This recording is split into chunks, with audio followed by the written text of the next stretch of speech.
They thought the war was over. They were wrong.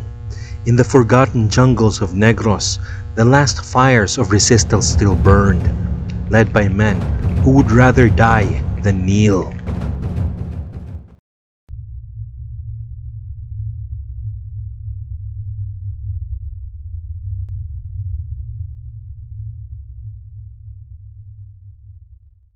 Negros Island, rich in sugar, shielded by mountains and rivers, had long been a battleground, first against the Spaniards, now against the Americans.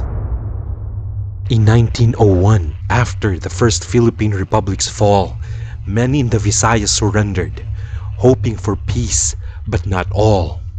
In the shadows of haciendas and forests, a rebel movement survived, led by a former plantation foreman turned revolutionary prophet, Papa Isio.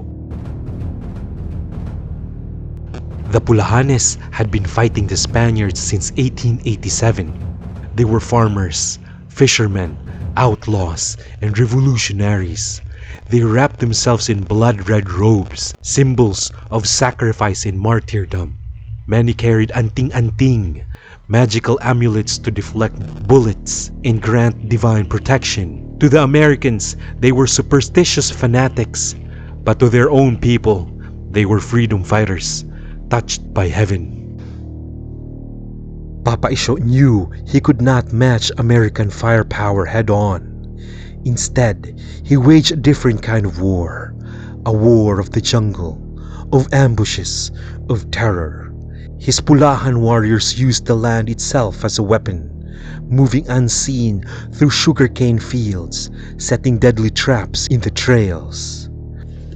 From the hills of Kawayan to La Castellana, over 120 kilometers of mountain, jungle and cane. This was Papa Isio's territory, a no-man's land for American patrols. The mission of the Pulahanes was simple but absolute. Reclaim the land from the wealthy dons and drive the Americans out of Negros. The Pulahanes didn't just fight in the hills, they struck the heart of the colonial economy. They targeted haciendas in La Castellana to Kawayan and burned down cane fields, sabotaged mills.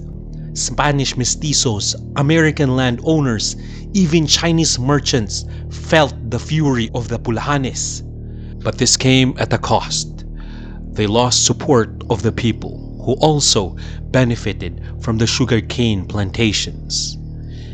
In the end, the Pulahanes lost, not for lack of courage.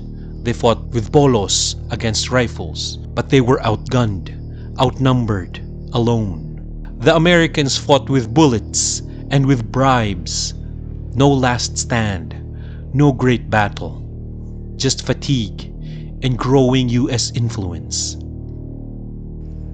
By 1907, after almost 20 years of fighting, surrounded by American forces, Papa Isio finally surrendered to an American officer named Lieutenant J.S. Muller.